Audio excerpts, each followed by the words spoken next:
In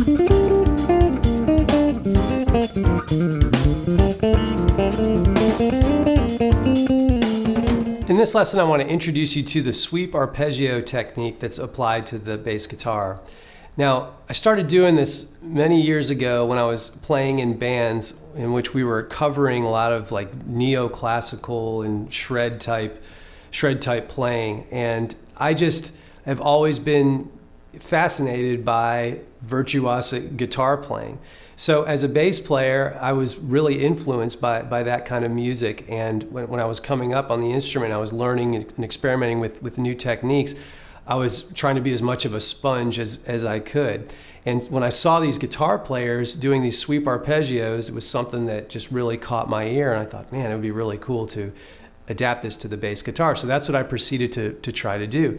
Now at the time I was playing a 4-string bass, and I bring that up because you don't have to have a 5 or a 6-string bass to successfully incorporate this approach into your playing. 4-string is set up actually quite nicely for sweep arpeggios because a lot of the forms that I actually work through and use in my playing are made up of no more than 4 adjacent strings. Now, you do have the benefit with the higher range instruments like a 6-string bass or even a high-strung 5. You do have the advantage of being able to hear the sweeps done in a higher range, which helps them to cut through, sound a little more on top that way. But by no means is it a requirement to have a multi-string bass to pull this off. Now, when I first started working on these, I had to figure out a way to adopt the technique because I wasn't playing with a pick. And if you watch a guitar player do sweep arpeggios, what they're doing is they're using their pick for both the ascending and descending motions across the strings. And they use the pick to sweep across the strings when they're ascending, and then they use the pick to sweep back across in a descending motion. So what I did to emulate that was I started utilizing my thumb and basically as a pick, moving in an ascending direction, sweeping across the strings that way. And then I was using my index finger as a pick, moving in a descending fashion to allow me a nice, smooth and fluid ascending, descending type of approach. So let me play you an example of what the technique sounds like. And this comes from an intro of one of my songs called Schizo, and this is on my Balance record. So let me first play you the intro, and then you can hear what it is we're talking about with respect to sweep arpeggios.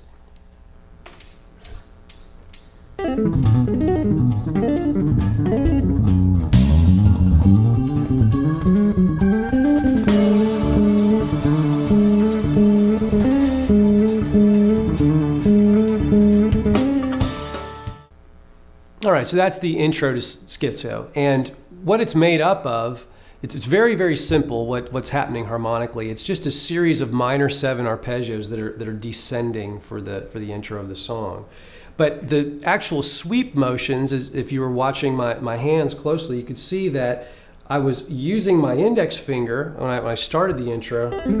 I was descending that way, so I was actually brushing across this way, and then when I went back up, I was actually using my thumb as a pick moving in that direction. So you had this down, up type of a motion. Now in another lesson, we're actually going to get into the specifics of how to play this song. But for now, I want to introduce you to the technique and get you started with the basics. Okay, now I'm going to use a 4-string bass to demonstrate the basics. And once again, I want to point out that this can be done on any instrument, and you don't have to have a massive range in order to pull off this sound or technique. Now, as was stated before, we basically have 2 motions that we have to get down. One is the ascending motion that takes us through the ascending part of the arpeggio, and then there's a descending motion that comes right after that. Now, you can, of course, change the order with the arpeggios you play, but this is a good way to get started. Now, what I'm going to do is I'm just going to take a basic major triad, and I'm going to play essentially a swept triad in an ascending and descending fashion, all right? So the notes of the A major triad are A, C sharp, and E. And I'm going to play starting from the 12th fret A string.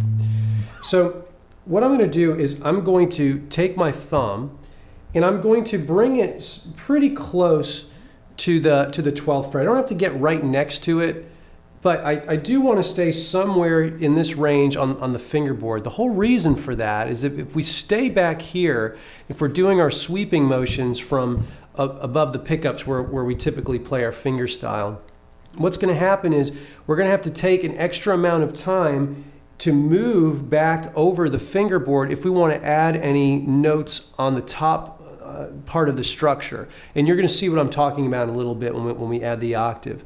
But by keeping our hand over the fingerboard and closer to where the sweep originates from, we've got, I would say, more economy of motion incorporated into the approach. It allows us to not have to move. We don't have to waste any time. We're already there for anything that we need that plucking hand to do.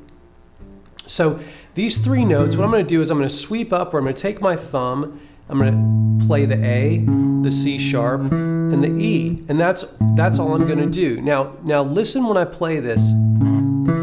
Notice that each note is sounded individually, and I'm not doing this. This is very important. I'm not playing it like this. I'm not playing it just as a strummed chord. That's not the technique, and that's not what we're going for.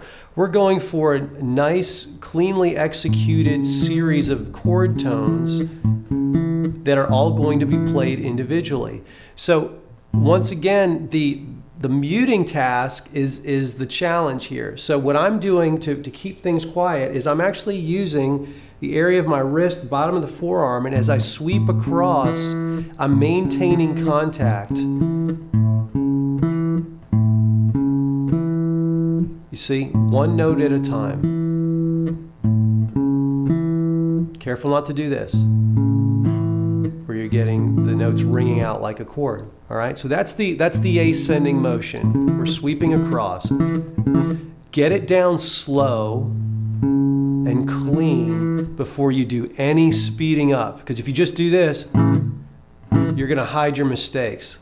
And even if you strum it as a chord, you're not going to know if you're getting any of the muting done because it's going by too fast. And trust me, this technique doesn't sound good at all if it's played sloppy. You want it to be very, very clean and well executed. Now the descending motion is just the opposite, but we're going to use our index finger instead. So I'm going to go E, C sharp, and then A in a descending motion, like this.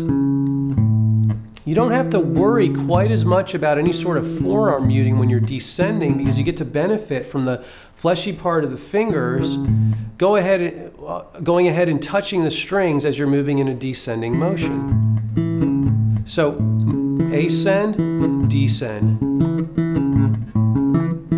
And I like to do things in time. It's good to have an external clock source when you play, so you're counting yourself off 1 and 2 and 3 and 4 and 1 and 2 and 3 and 4 and 1 and 2 and 3 and 4 and. So hold yourself accountable to a time source whenever you do this, once you get the basic technique down.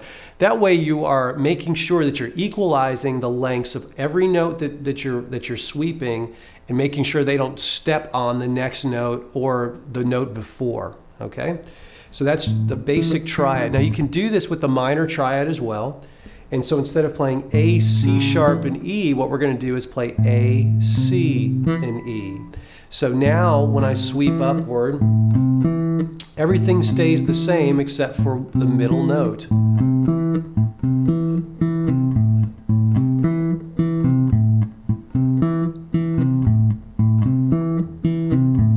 All right, so major, minor, major, back to minor.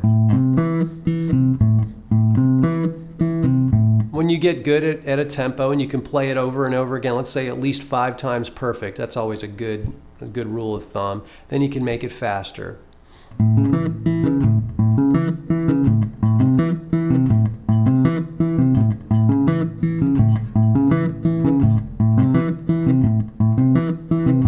Making sure you're keeping it clean the whole time. Okay? Now what we're going to do is we're going to add a hammered note with the plucking hand.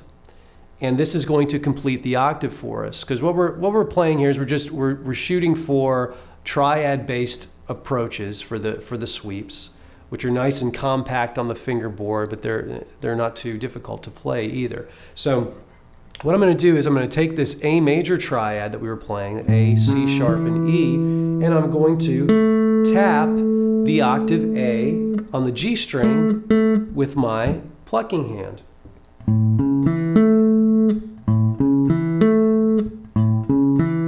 So it's thumb to initiate. We're actually, we're brushing across the string. We're sweeping the root to the third, to the fifth, and then tapping the octave. Okay, so that would be the ascending approach. Now the descending approach is going to involve a pull-off to get us moving back in the opposite direction. So once I get to the octave, I want to pull off back to the fifth, and that pull-off, look at my index finger, it's already set up to brush back across the strings, moving back to where I started on that root. So descending, hammer, pull off, sweep, sweep, or brush, brush, however you want to look at the motion. Ascending, thumb, thumb, thumb, hammer, pull off, index, index.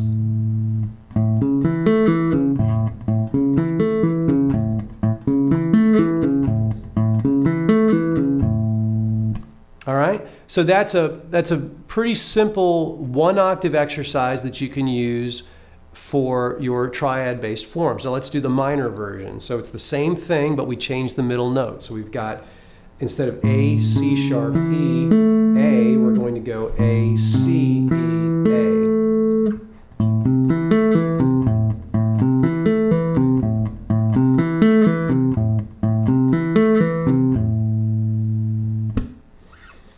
All right, so that's a way that you can get into sweeping pretty quickly with, like I said, a nice localized range using a single octave based on triads.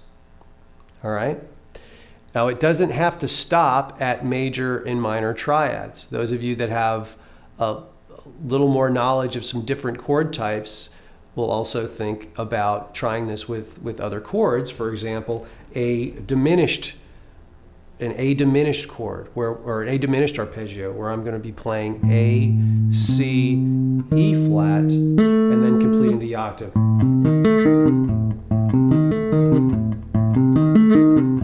Right? Or an augmented triad-based form, which is going to have us going A, C sharp, and then E sharp, and then finishing the octave with the A.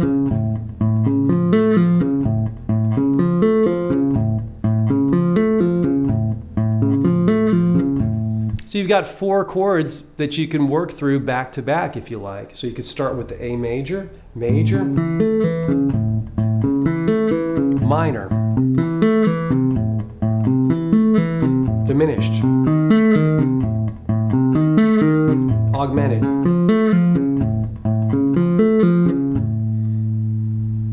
And that's a fantastic exercise to get your fretting hand moving to some different shapes, and to get your vision of the fingerboard even more locked into what's happening by having to think ahead, where does my hand have to move in order to pull this off in as clean a fashion as possible.